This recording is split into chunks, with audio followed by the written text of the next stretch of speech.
तो मित्रों, कैसे हो? उम्मीद करता हूं कि आप लोग बहुत अच्छे होंगे और बहुत ही अच्छे से अपने पढ़ाई को पढ़ रहे होंगे। आज हम लोग इस वीडियो में कक्षा 10 सामाजिक विज्ञान के वेरी वेरी इंपॉर्टेंट 3 नंबर वाला सब्जेक्टिव क्वेश्चन को करेंगे। ठीक है, जो कि मोस्ट इंपोर्टेंट है। ठीक है, परीक्षा में हर एक बार पूछा जाता है। ठीक है, यदि आप लोगों को मेरी बातों पर यकीन नहीं हो रहा है तो क्या कीजिएगा, आप खुद क्वेश्चन बैंक उठाइए, खुद क्वेश्चन को एनालाइज कीजिए, रिसर्च करिए, तो आप लोगों को खुद पता चल जाएगा कि ये सारे प्रश्न हमारे परीक्षा के दृष्टिकोण से कितना महत्वपूर्ण है। ठीक है, क्योंकि मैं पढ़ाता हूं जो एग्जाम में आने का क्या रहता है, 100% संभावना रहता है। ठीक है, मैं सारे क्वेश्चन को क्या करूंगा, बहुत ही इजी और सरल शब्द में आप लोगों को मैं समझाने का कोशिश करूंगा। ठीक है, आप लोग समझने का कोशिश करेंगे और बोर्ड एग्जाम में तहलका मचाएंगे आप। ठीक है, तो देखो ये 3 नंबर वाला क्वेश्चन है। ठीक है, अगले वीडियो में मैं क्या करूंगा, 5 नंबर वाला भी क्वेश्चन लाऊंगा जो कि मोस्ट इंपोर्टेंट रहेगा। ठीक है, परीक्षा में भिड़ेगा ही भिड़ेगा।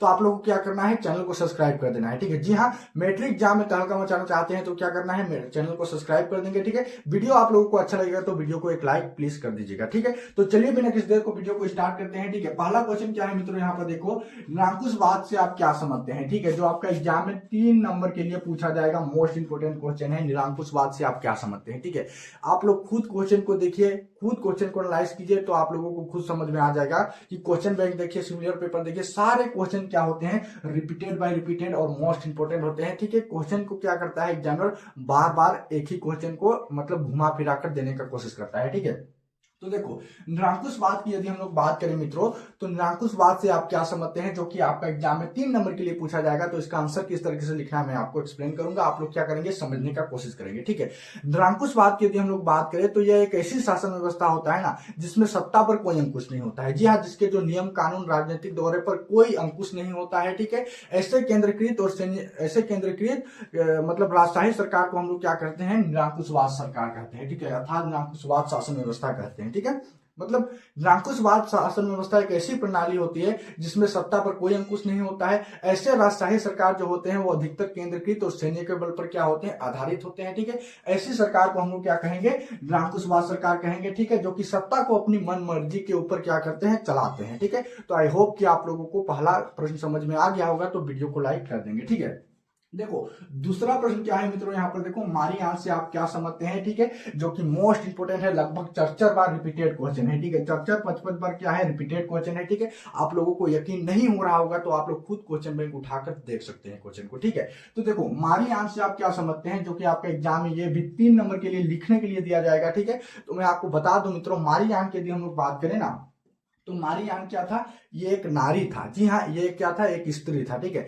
मारियान एक काल्पनिक और आदर्श नारी था, जिन्होंने क्या किया था, फ्रांस राज्य का क्या किया था, प्रतिनिधित्व किया था। ठीक है, इसीलिए इसका जो प्रतिमा को क्या कहाँ लगाया गया, चौराहे पर लगाया गया, ताकि इसका एकता का प्रतीक मतलब इसका याद आते रहे। ठीक है, तो क्या था, मारियान क्या था, एक काल्पनिक और आदर्श नारी था, जिन्होंने फ्रांस राज्य का प्रतिनिधित्व किया था, इसीलिए इसका प्रतिमा को चौराहे पर लगाया गया था। ठीक है, ताकि मतलब उसका याद आते रहे। ठीक है, तो ये आप लोगों को लिखना है। ठीक है, तीसरा प्रश्न क्या है मित्रों, यहाँ पर देखो, जर्मनिया से आप क्या समझते हैं। ठीक है, मोस्ट इंपोर्टेंट है, ये क्वेश्चन भी 4 से 5 बार पूछा गया है। ठीक है, जेक बोर्ड का एग्जाम में। ठीक है, तो देखो मारियान से आप क्या समझते हैं, यदि हम लोग बात करें मारियान की, नहीं मारियान सॉरी, ठीक है, जर्मनिया से आप क्या समझते हैं। ठीक है, तो जर्मनिया की यदि हम लोग बात करें मित्रों, तो जर्मन में जो जर्मनिया जर्मन राष्ट्र का क्या बन गया, रूपक बन गया। ठीक है, जर्मन में जर्मनिया जो था वो क्या बन गया, जर्मन राष्ट्र का रूपक बन गया। इसीलिए जर्मन में एक वृक्ष रहा करता था। ठीक है, जर्मन में एक वृक्ष रहा करता था, जी हाँ, वलुत वृक्ष। ठीक है, तो जो वलुत वृक्ष जो था वो जर्मन में वीरता का प्रतीक माना जाता था। ठीक है, तो जर्मन में एक जर्मनिया नाम का जो आदमी था, वो राष्ट्र नाम का मतलब जर्मन में जर्मनिया क्या बन गया, राष्ट्र राज्य का क्या बन गया, रूपक बन गया। इसीलिए उसके वीरता के मतलब वीरता के पुरस्कार के सम्मानित के रूप में वलुत वृक्ष का क्या पहनाया गया, मुकुट पहनाया गया। ठीक है, तो ये आप लोगों को लिखना है। ठीक है, चौथा प्रश्न क्या है मित्रों, यहाँ पर देखो, नेपोलियन की संहिता क्या थी, मोस्ट इंपोर्टेंट, आपको 3 नंबर के लिए लिखने के लिए दिया जाएगा। ठीक है, तो नेपोलियन की संहिता क्या थी, तो आपको पता होगा मित्रों, 1804 ईस्वी में क्या हुआ था, एक संहिता हुई थी। जी हाँ, 1804 ईस्वी में क्या हुई थी, एक संहिता हुई थी। जी हाँ, 1804 ईस्वी में एक नागरिक संहिता हुई थी, जिसमें मतलब सभी प्रकार के लोग को क्या हुआ था, बैठक हुआ था। ठीक है, तो 1804 में एक नागरिक संहिता हुई थी, उसी को आमतौर पर हम लोग क्या कहते हैं, नेपोलियन की संहिता के नाम से जानते हैं। ठीक है, तो आप लोगों को ये लिखना है।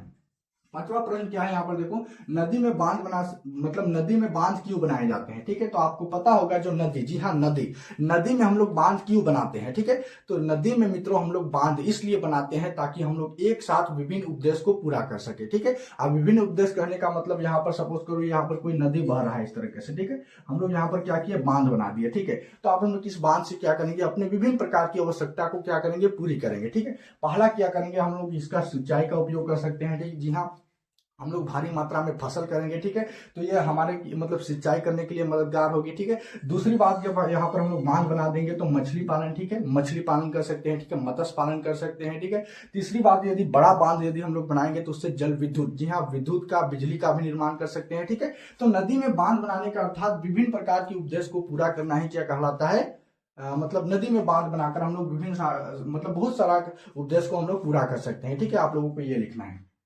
छठा प्रश्न क्या है मित्रों, यहाँ पर देखो, मृदा अपरदन से आप क्या समझते हैं। जी हाँ, मृदा अपरदन। ठीक है, मृदा अपरदन कहने का मतलब क्या होता है, मृदा का कटाव होना। ठीक है, उसका क्या होना, मतलब क्षरण होना। ठीक है, तो मृदा का अपरदन को हम लोग रोकने के लिए हम लोग किस प्रकार की तकनीकी का उपयोग कर सकते हैं। ठीक है, तो मृदा अपरदन की यदि हम लोग बात करें मित्रों, तो जब हम इसे रोकने के लिए क्या करेंगे ना, जो पशु चरण की क्रिया, ठीक है, आजकल देख रहे हैं अधिक मात्रा में क्या होता है, पशु का चरवाहा होता है। ठीक है, तो हम लोग क्या करेंगे, पशु चरण की क्रिया को कम करके मृदा अपरदन को रोक सकते हैं। ठीक है, पहली बात क्या है, पशु चरण की क्रिया को कम करके मृदा अपरदन को रोक सकते हैं। दूसरी बात की यदि हम लोग बात करें तो भारी मात्रा में पेड़ पौधा लगाकर, ठीक है, भारी मात्रा में क्या करेंगे, पेड़ को लगाकर मृदा अपरदन को रोक सकते हैं। ठीक है, तीसरी बात की यदि हम लोग बात करें तो एक ही स्थान पर तरह तरह की मतलब फसल पैदा करके इसका मतलब मृदा अपरदन को रोका जा सकता है। ठीक है, चौथी बात की यदि हम लोग बात करें तो कांटेदार और झाड़ियां जैसे वृक्ष लगाकर भी हम लोग क्या कर सकते हैं, मृदा अपरदन को रोक सकते हैं। ठीक है, तो आप लोगों को लिखना क्या है, मृदा अपरदन अर्थात भू संरक्षण को रोकने के निम्नलिखित उपाय है। ठीक है, आप लोगों को चारों याद कर लेना है और लिख देना है, एग्जाम में आपको 3 में 3 नंबर देगा। ठीक है, सारे प्रश्न मोस्ट इंपोर्टेंट है मित्रों, आप लोगों को मेरी बातों से समझ में नहीं भी आएगा तो आप लोग क्या करेंगे, सारे प्रश्न का स्क्रीनशॉट लेंगे। ठीक है, और इसका आंसर और ये सारे प्रश्न का सवाल याद करके समझ के ही जाइएगा एग्जाम हॉल में, तहलका मचाना है तो। ठीक है, देखो सातवां प्रश्न क्या है यहाँ पर देखो, वस्तु विनिमय प्रणाली से आप क्या समझते हैं, जो कि इकोनॉमिक्स से क्वेश्चन पूछा जाता है। ठीक है, मोस्ट इंपोर्टेंट है, हर एक बार ये प्रश्न भी पूछा जाता है, वीवीआई प्रश्न। ठीक है, जी हाँ, वस्तु विनिमय प्रणाली की यदि हम लोग बात करें तो यहाँ पर आपका सवाल ही से समझ में आ जा रहा होगा कि वस्तु मतलब विनिमय मतलब हेराफेरी करना। ठीक है, तो वस्तु का हेराफेरी करना ही क्या कहलाता है, वस्तु विनिमय प्रणाली कहलाता है। ठीक है, देखो पहले क्या होता था, बहुत ही प्राचीन समय की यदि हम लोग बात करें तो उस समय मुद्रा का विकसित नहीं हुआ था, तो उस समय जो लोग थे वो वस्तु का हेरा फेरी, जी हाँ, वस्तु का आदान प्रदान करके अपनी जीविका चलाते थे। ठीक है, सपोज करो यहाँ पर एक आदमी है, ठीक है, ये क्या है, एक आदमी है सपोज करो। ठीक है, और यहाँ पर भी एक आदमी है सपोज करो। ठीक है, दोनों का नाम राहुल सोहन है। ठीक है, तो राहुल के पास क्या है, गेहूं है सपोज करो। ठीक है, राहुल के पास क्या है, गेहूं है, और जो इसके पास क्या है, चावल है। ठीक है, चावल है, तो इसमें क्या होगा ना, ये जो राहुल है उसको क्या चाहिए, गेहूं चाहिए। ठीक है, मतलब चावल चाहिए, सॉरी। ठीक है, राहुल के पास तो गेहूं है तो इसे क्या चाहिए, चावल चाहिए। तो ये चावल वाला बात जी हाँ रोहन के पास जाएगा। ठीक है, और बोलेगा कि मुझे चावल दो और इसके बदले में तुम क्या ले लो, गेहूं ले लो। ठीक है, तो इसमें क्या करेगा, इसे गेहूं दे देगा और ये इसे चावल ले लेगा। ठीक है, तो इस प्रकार की मतलब आदान प्रदान, वस्तु के बदले वस्तु का आदान प्रदान करना ही क्या कहना जाता है, वस्तु विनिमय प्रणाली कहलाता है। ठीक है, इस प्रणाली से क्या होता था ना, बहुत ज्यादा दोहरी सहयोग होता था, बहुत ज्यादा समस्याएं उत्पन्न होती थी। तो इन सब प्रक्रिया को देखते हुए क्या हुआ, मुद्रा का विकसित हुआ। ठीक है, तो आई होप कि आप लोगों को समझ में आ गया होगा। ठीक है, 8वां प्रश्न क्या है मित्रों, यहाँ पर देखो, स्पेनिंग जेनी क्या था, इसका आविष्कार किसने किया था। जी हाँ, जो कि हिस्ट्री से क्वेश्चन है, 3 नंबर के लिए आपका एग्जाम में पूछा जाएगा कि स्पेनिंग जेनी क्या था, इसका आविष्कार किसने किया। ठीक है, तो यदि मैं बता दूं आपको, स्पेनिंग जेनी की यदि हम लोग बात करें तो क्या था, ये एक मशीन था। ठीक है, स्पेनिंग जेनी क्या था मित्रों, एक मशीन था, जो कि 1764 ईस्वी में, कब, 1764 ईस्वी में जेम्स हार्ग्रीव्स, ठीक है, स्पेनिंग जेनी क्या था, एक मशीन था, जो कि 1764 ईस्वी में जेम्स हार्ग्रीव्स नामक के जो वैज्ञानिक थे, उन्होंने क्या किया था, इस मशीन का आविष्कार किया था। ठीक है, इस मशीन का मुख्य रूप से काम की यदि हम लोग बात करें, जी हाँ, कताई। ठीक है, कताई की प्रक्रिया को ये क्या कर देता था, पूरी तरह से तेज कर देता था, और बहुत सारे मजदूरों की जो मांग थी वो घटा देती थी। ठीक है, तो इस मशीन का बाद में विरोध भी हुआ था, तो इसके बारे में मैं आपको बताऊंगा नहीं। ठीक है, क्योंकि आप लोगों को 3 से 4 पॉइंट लिख देना है, एग्जाम में आपको 3 में 3 नंबर देगा। ठीक है, तो आई होप ये प्रश्न भी समझ में आ गया होगा। स्पेनिंग जेनी क्या था, एक मशीन था जिसका आविष्कार 1764 ईस्वी में जेम्स हार्ग्रीव ने किया था, जिसका मुख्य रूप से काम की यदि हम लोग बात करें तो ये कटाई की प्रक्रिया को क्या कर देता था, तेज कर देता था। ठीक है, कोई दिक्कत नहीं दिक्कत। अब देखो नवा प्रश्न क्या है यहाँ पर, देखो रीडर पेस्ट क्या था। ठीक है, रीडर पेस्ट से आप क्या समझते हैं, इस प्रकार से भी प्रश्न बन सकता है। ठीक है, तो रीडर पेस्ट की यदि हम लोग बात करें मित्रों तो ये क्या था, एक रोग था। ठीक है, रीडर पेस्ट क्या था, एक पशु में होने वाला क्या था, बीमारी था, जो कि 1890 के दशक में, जी हाँ 1890 के दशक में कि पूरे अफ्रीका में फैला था। ठीक है, रीडर पेस्ट जो था वो एक पशु में होने वाला रोग था जो कि 1890 के दशक में पूरे अफ्रीका में फैला था, जिससे अफ्रीका की जो हजारों पशु की क्या हो जाती है, मृत्यु हो जाती है। और अफ्रीका के जो स्थानीय लोग होते हैं, वहां के जो लोग होते हैं, उन लोगों की अर्थव्यवस्था और आजीविका पर क्या होता है, बहुत ज्यादा प्रभाव पड़ता है, क्योंकि वहां के जो लोग थे वो पूरी तरह से अपनी आजीविका अपने पशु पर निर्भर करते थे। ठीक है, तो आई होप कि आप लोगों को समझ में आ गया है। 10वां प्रश्न के यहाँ पर देखो, वैश्वीकरण से आप क्या समझते हैं, मोस्ट इंपोर्टेंट क्वेश्चन है। ठीक है, वैश्वीकरण। ठीक है, वैश्वीकरण की यदि हम लोग बात करें मित्रों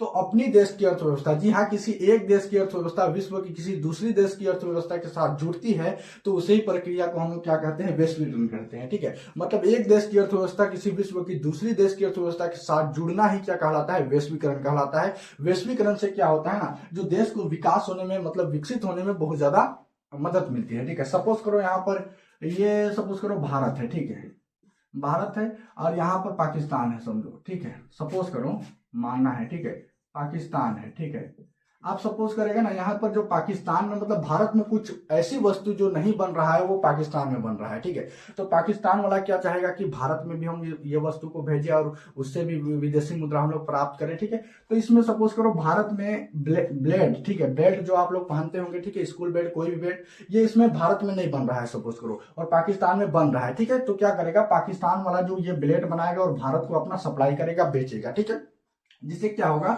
जो भारत की वस्तु मतलब लोग जो है भारत की सरकार उसे खरीदेगा और भारत में अपना बेचेगा। ठीक है, तो इसे क्या करेगा, कम रेट में बेचेगा, जिससे ये विदेशी मुद्रा इसको प्राप्त हो जाएगा और भारत को भी इससे मतलब बहुत सारे मतलब मुद्राएं प्राप्त हो जाएगी। ठीक है, तो इस प्रकार की जो मतलब हेरा फेरी होता है, एक देश से दूसरे देश में कोई वस्तुओं का आवाजाही आगमन होता है और इससे देश का विकास होने में मदद मिलती है, यही क्या होता है, वैश्वीकरण होता है। ठीक है, तो आई होप कि आप लोगों को सारे प्रश्न समझ में आ गया होगा मित्रों, तो वीडियो को एक लाइक प्लीज कर देंगे। ठीक है, यदि आप लोगों को मैट्रिक एग्जाम में तहलका मचाना चाहते हैं तो चैनल को एक सब्सक्राइब जरूर कर देंगे। ठीक है, हमारे चैनल में डायरेक्ट क्वेश्चन भिड़े जाएंगे, वो इस प्रकार की क्वेश्चन का प्रिपरेशन अर्थात तैयारी किया जाता है। आज के लिए इतना ही, फिर मिलेंगे अगले वीडियो में मित्रों, तो इसके लिए आपको वीडियो को एक लाइक जरूर कर देना है। Thank you so much.